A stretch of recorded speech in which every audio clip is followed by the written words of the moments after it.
Assalamualaikum warahmatullahi wabarakatuh. Waalaikumsalam warahmatullahi wabarakatuh. Innal hamdalillah nahmaduhu wa nasta'inuhu wa nastaghfiruh wa na'udzu billahi min syururi anfusina wa min sayyiati a'malina.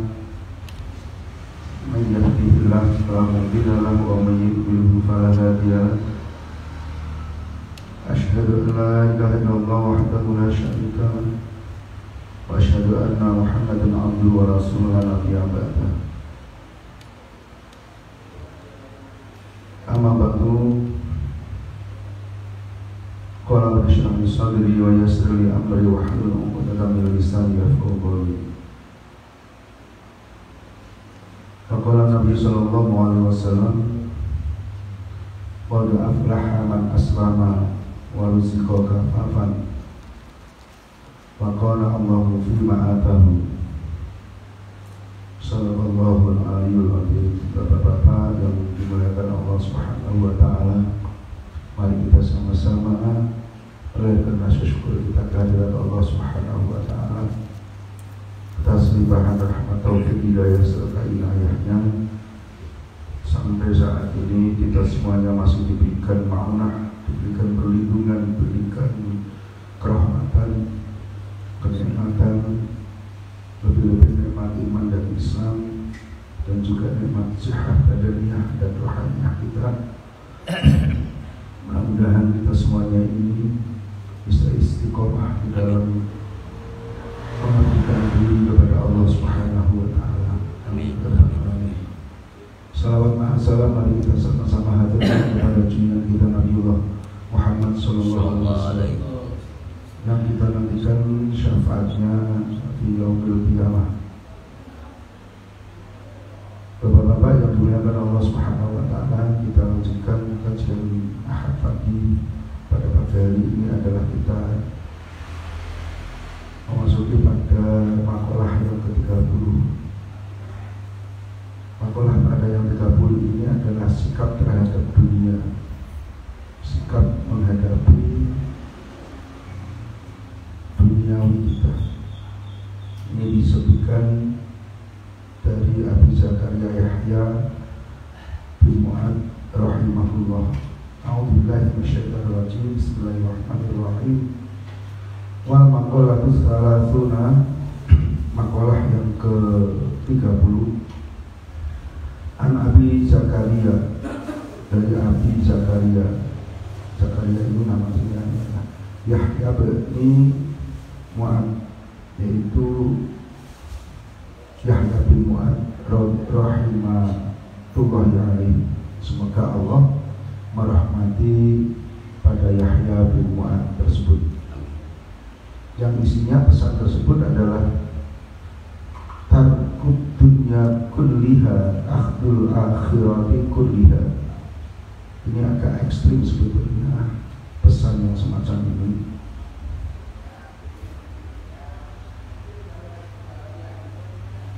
Yaitu kalau kita artikan tarkut dunia, yaitu meninggalkan dunia, mengabaikan dunia, kulliha, seluruh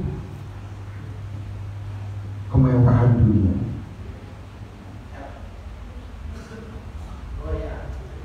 Akhdul akhirati, maka itu akan mengambil akhirat, kulliha, semuanya.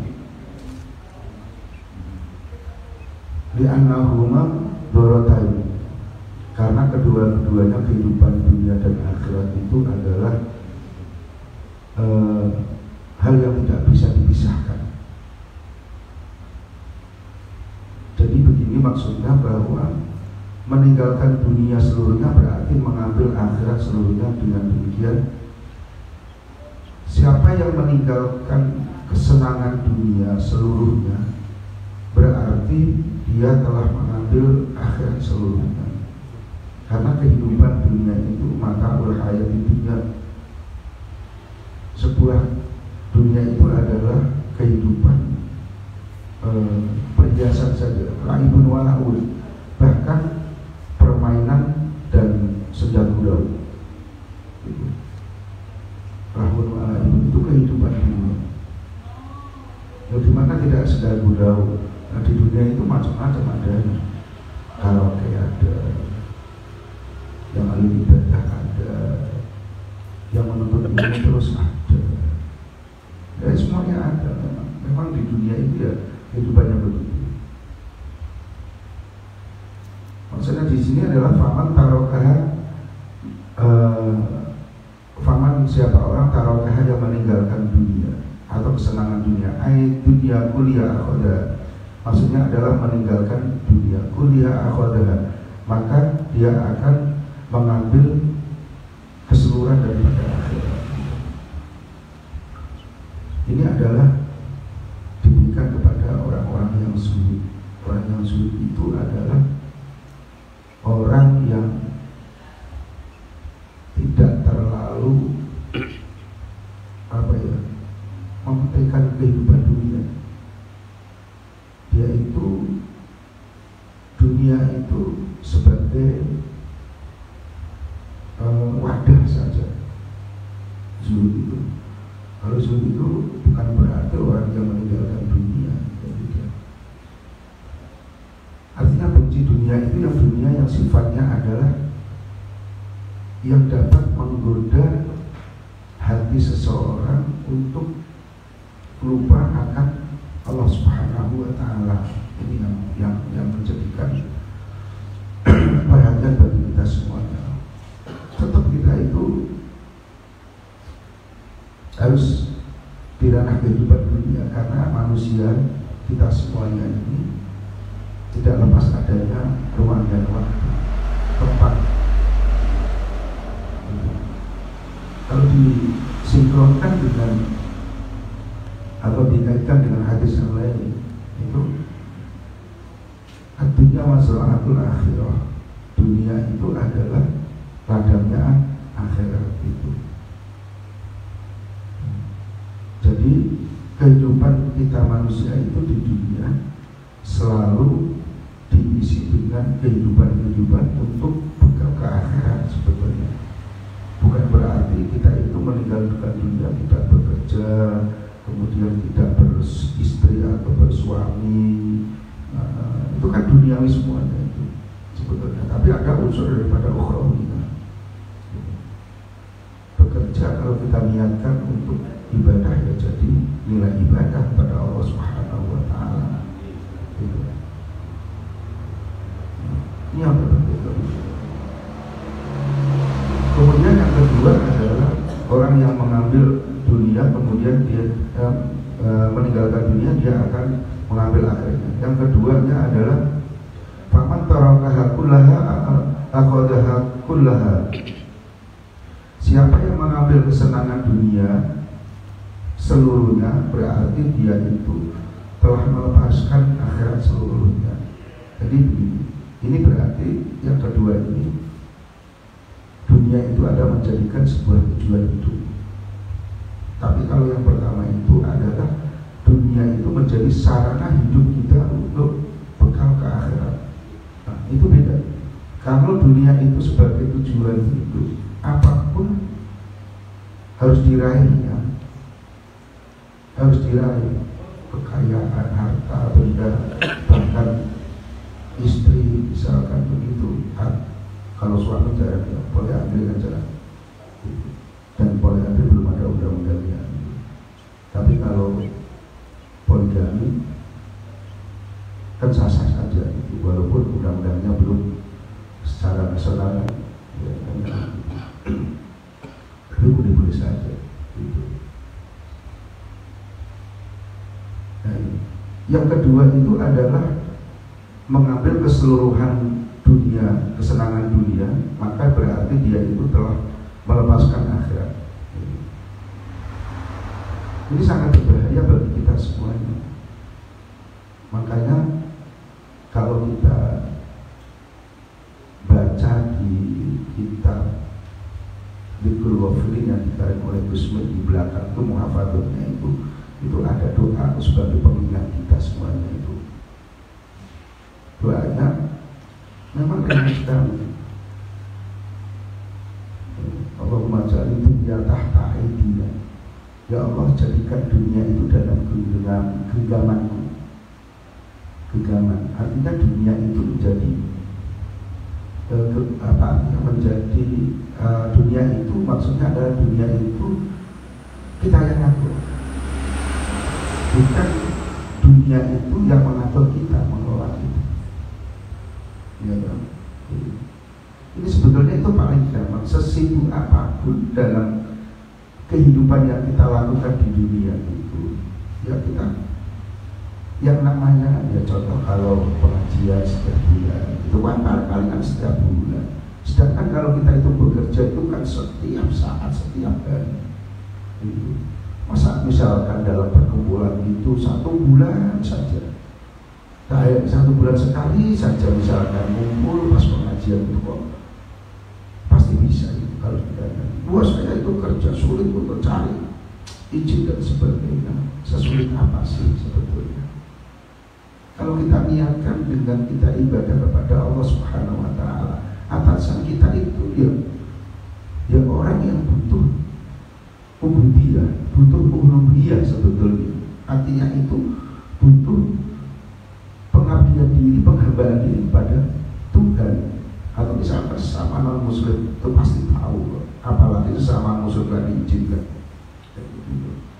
pasti diizinkan. Kadang-kadang itu ada yang, nah itulah yang belum bisa memahami Allahumma ja'al dunya tahta aydina, bahwa dunia itu harus kita dalam genggaman kita yang atur. Wala taj'alna fi qulubina, dan janganlah dunia itu menjadikan maksudnya menjadikan hati kita itu masuk di dalam hati. Cukup hanya di genggaman saja tapi tidak masuk pada hati. Ini doanya Gus Mun ini sangat mengingatkan kepada kita semuanya. Ini penting. Berarti kalau yang kedua ini mengambil kesenangan dunia seluruhnya, dia itu mengambil kehidupan akhirat. Artinya bahwa memang dunia sebagai tujuan hidup, tapi yang pertama itu adalah dunia itu sebagai sarana hidup kita untuk menuju kehidupan yang lebih kekal. Wal akhiratu khairu wa abqa. Benar Mas Agung ya? Kan ada ayat kayak gitu juga ya. Wal akhiratu khairu laka minal ula, surat At-Tuhan. Kehidupan akhirat itu lebih bagus daripada kehidupan yang pertama. Pertama itu apa? Ya kehidupan dunia. Doanya lagi dari Gus Mun itu Allahumma anishna bil mautatil ula. Gitu. Ya Allah, berikan kemuliaan kehidupan setelah kehidupan yang awal. Kehidupan awal itu apa? Adalah dunia. Wahyina bil hayatil baqiyah. Gitu. Dan berilah kehidupan kami kehidupan yang kekal, yaitu kehidupan yang mana? Yaitu yang kehidupan yang di akhirat kelak. Fi hadhihi dunyal faniyah, dalam kehidupan dunia yang penuh fana ini. Ini doa Gus Mun itu kalau di muhafadzahnya di Qur'an yang warna ada biru dan merahnya itu di situ. Dan itu kalau sudah ditulis dan dibaca orang itu, insya Allah itu sudah dijazahkan. Itu sebagai pengingat kita. Itu luar biasa, itu pengingat. Karena seorang Gus Mun itu adalah orang yang paling zuhud, orang yang paling boleh dikatakan ya sufi, ya kehidupannya yang memang kayak begitu. Tapi hatinya itu selalu terpaut dengan akhirat. Dunia itu ya tetap dicari, duitnya banyak Gus Mun itu. Ya, walaupun gak kerja tapi duitnya banyak. Kalau kita kadang-kadang kerja pun amat, duitnya ya kurang-kurang aja, ya kan? Itu beda. Karena anggapan bahwa dunia itu sebagai tujuan. Kalau dunia itu sebagai tujuan dan kemudian dunia itu masuk dalam hati, menjadikan hati kita itu akan menjadi pikiran terus. Kalau mau dikeluarkan untuk sedekah, mikir entah duit saya berkurang dan sebagainya. Itu jelas itu perhitungan dari itu. Apalagi untuk zakat kalau sudah mencapai 1 nisab, itu sangat berat sekali, sangat berat sekali. Ayo siapa yang kita jarang yang menghitung hasil jerih payah kita itu, profesi kita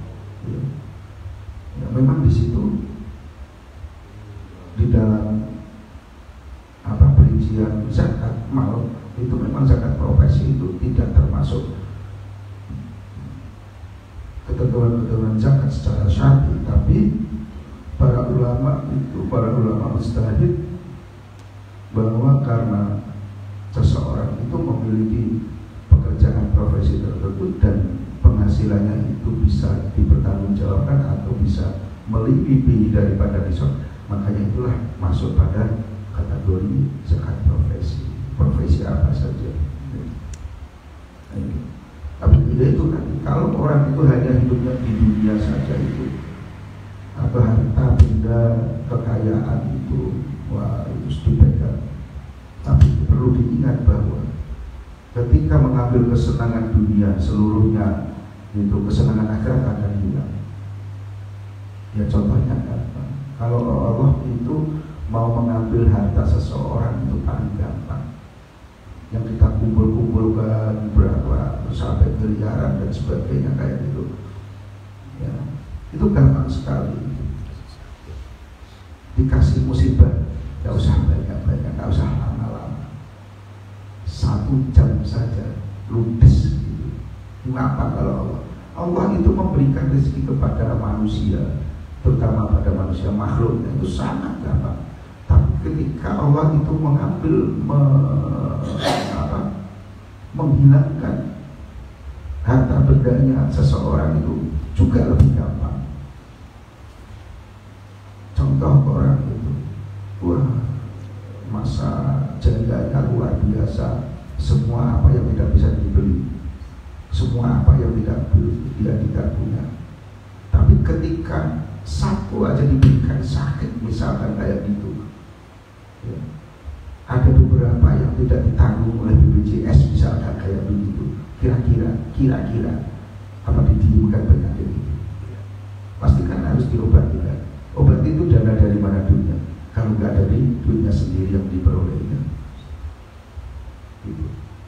Satu aja misalkan kayak gitu. Gampang, itu banyak contoh di dunia ini. Misalkan lagi sudah dikumpulkan harta benda kayak begitu, ditumpuk, ya investnya banyak, akhirnya apa? Dikasih ujian oleh Allah Subhanahu wa taala. Listriknya apa? Korslet, kena arus pendek misalkan, akhirnya kebakaran. Ludes kan? Padahal itu ratusan juta misalkan kayak gitu. Nah dikumpulkan dulu itu segitu banyaknya sekian tahun misalkan kayak gitu. Habis itu tinggal promo, ya Allah. Begitu. Makanya dunia jangan sebagai sebuah tujuan, tapi dunia itu sebagai sarana untuk mencapai sebuah tujuan yang lebih mulia, yaitu tujuan yang lebih mulia yaitu akhirat nanti. Tidak serta-merta bahwa dengan adanya harta benda yang kita miliki ini, kita itu akan menjadikan seseorang itu bahagia atau berkesenangan. Padahal kebahagiaan itu sifatnya adalah sempurna. Kebahagiaan yang lebih kekal itu adalah kebahagiaan di akhirat itu. Kemudian yang ketiga adalah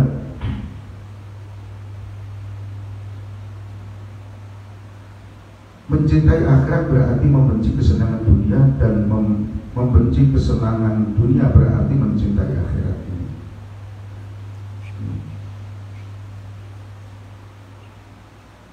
Faman taraka kullaha akhadha kullaha wa man akhadha kullaha tarakaha kullaha fa akhadha fi tarkiha wa tarkuha fi akhdiha. Yang ketiga, mencintai akhirat berarti membenci kesenangan dunia, dan membenci kesenangan dunia berarti mencintai akhirat. Yang paling enak itu kita semuanya itu qad aflaha man aslama wa zikra fa'afat wa qanallahu fima atahu. Itu kalau dari segi harta benda. Qad aflaha, sungguh beruntung, sungguh beruntung. Man aslama, siapa yang diberikan keselamatan oleh Allah, wa ruzqa kafafan, dan dicukupkan rezekinya. Yang dicukupkan rezekinya itu artinya Ya kalau untuk bisa sedekah ya sedekah, untuk membayar zakat malnya, untuk berinfak itu namanya itu rezeki yang kafah, artinya rezeki yang cukup gitu, untuk membiayai kehidupan sehari-hari, pendidikannya, bisa beli rumah untuk apa ya, untuk tempat tinggal. Ya kita wajib itu memang perlu.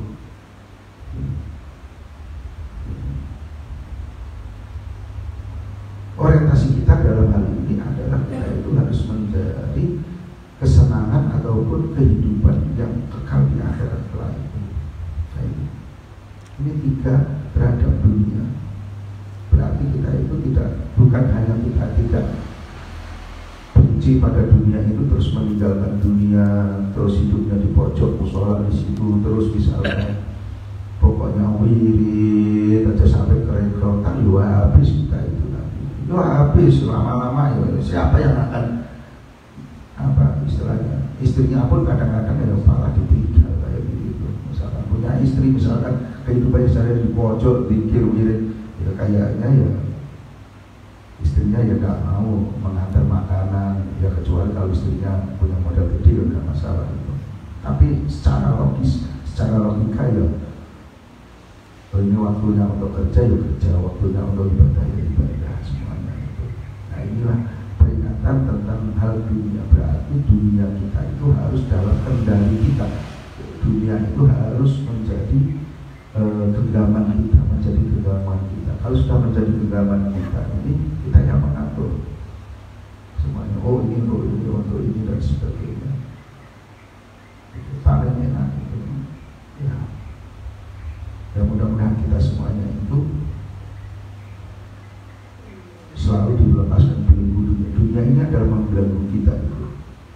Manusia itu lah itu walau dunia itu kehidupan yang permainan dan sedang gurau. Kalau namanya orang bermain sedang gurau ya ada kalah ada menang. Kemudian ada yang berhasil tidak berhasil gitu. Ya tergantung kita mengelola diri kita semuanya. Nah inilah peringatan bagi kita semuanya, termasuk saya sendiri yang membaca hadis ini menjadikan perhatian kita semua. Mudah-mudahan kita semuanya ini senantiasa istiqomah di dalam kita mencari kehidupan dunia dan untuk kehidupan